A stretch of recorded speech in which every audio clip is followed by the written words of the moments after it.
Армысыз көрермен, студияда Айгүл Алтынбек, эфирде күндізгі жаңалықтар топтамасы. Мәдениет және өнер қызметкерлері күні қарсаңында ұлытаулық жас қаламгерлерден құрылған Ұлар әдеби клубына облыстық әмбебап кітапхана ғимаратынан жеке кеңсе берілді.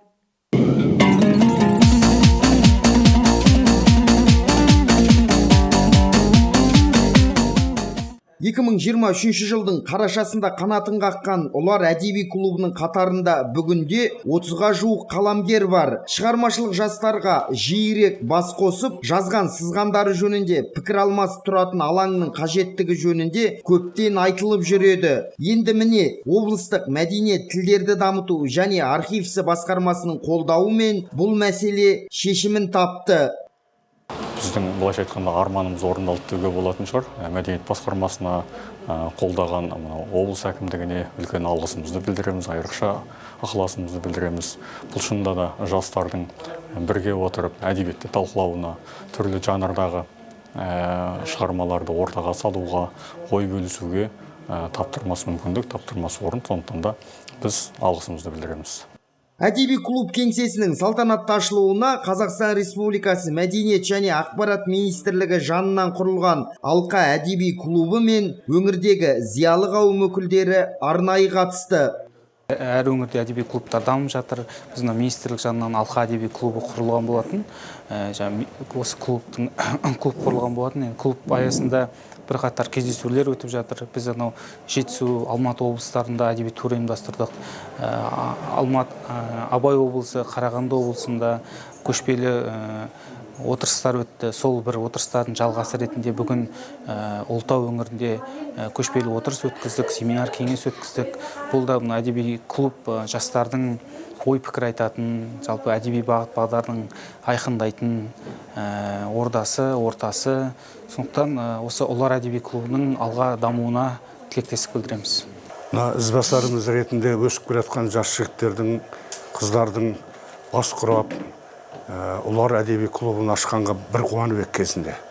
Енді осы клубтың маңайындағы жас қаламгерлердің баспанасындай болып, жер беріліп отыр кітапханадан, облыстық кітапхананың бөлмесінен. Бұл да үлкен бір қуанышты нәрсе.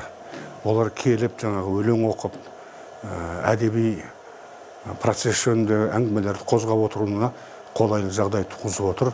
Сондықтан бұған қамқорлық жасаған барша мәдениет және өнер жанашырларына ағалық алғысымды айтамын. Ұлар әдеби клубына сәттілік тілеймін. Ұларлық қыз жігіттер жаңа кеңседе әдеби жүздесулер өткізіп, руханиятқа қатысты бірқатар жобаларды қолға алу жоспарлауда. Мұқағали Сейітқазы, Айдос Өмірбекұлы, Ұлытау телеарнасы. Қазақмыс корпорациясы екінші жыл қатарынан Балқаш, Жезқазған және Сәтпаев қалаларында мектеп оқушыларына арналған жасыл ойындар спорттық эко акциясын өткізіп келеді.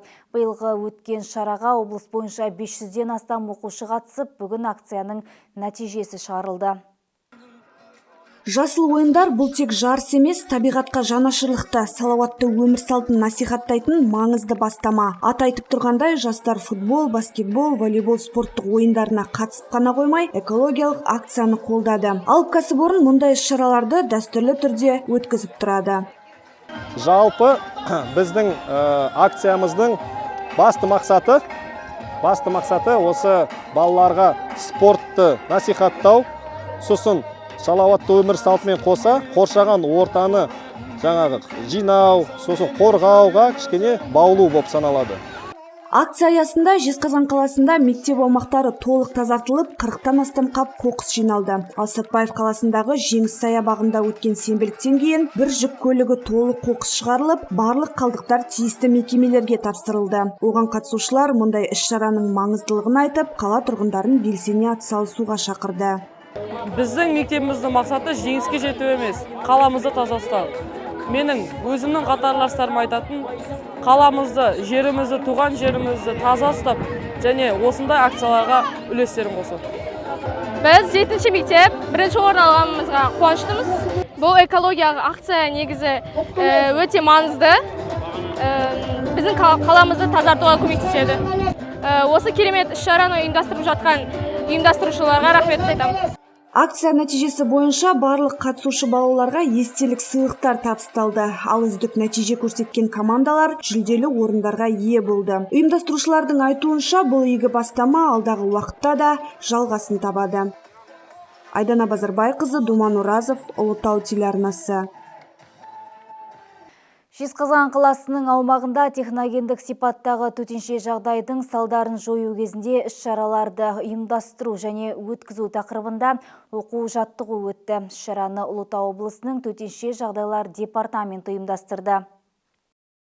Оқу-жаттығу жоспары бойынша Жезқазған теміржол станциясында хлор тиелген вагон зақымданды. Соның салдарынан ауаға улы зат таралып, желдің бағытымен уланған бұлт қаланың бетіне қарай жылжыды. Полиция қызметкерлері оқиға орнын қоршауға алып, төтенше жағдайды жою бойынша штаб құрылды. В ходе учений были проверены. Оқу-жаттығу кезінде құтқарушылар мен басқа да қызметтердің қалай әрекет ететіні тексерілді. Адамдарды қауіпті аймақтан көшіру, дабыл жүйесін қосу және теміржол қызметкерлерінің шұғыл қызметтермен бірге жұмыс істеуі жаттықтырылды.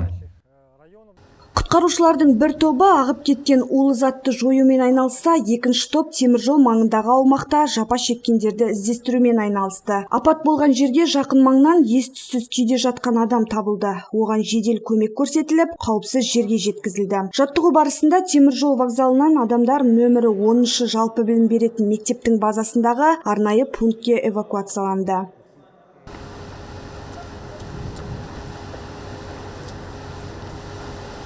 Облыс орталығында өткен жаттығуға 70-ке жуық адам қатысып, 10 техника жұмылдырылды. Жедел штаб пен жеке құрамның үйлесімді жұмысының нәтижесінде төтенше жағдай сәтті аяқталды. Айдана Базарбайқызы, Бекжан Маратұлы, Ұлытау телеарнасы. Әзірге айтарымыз осы, амандықта жүздескенше.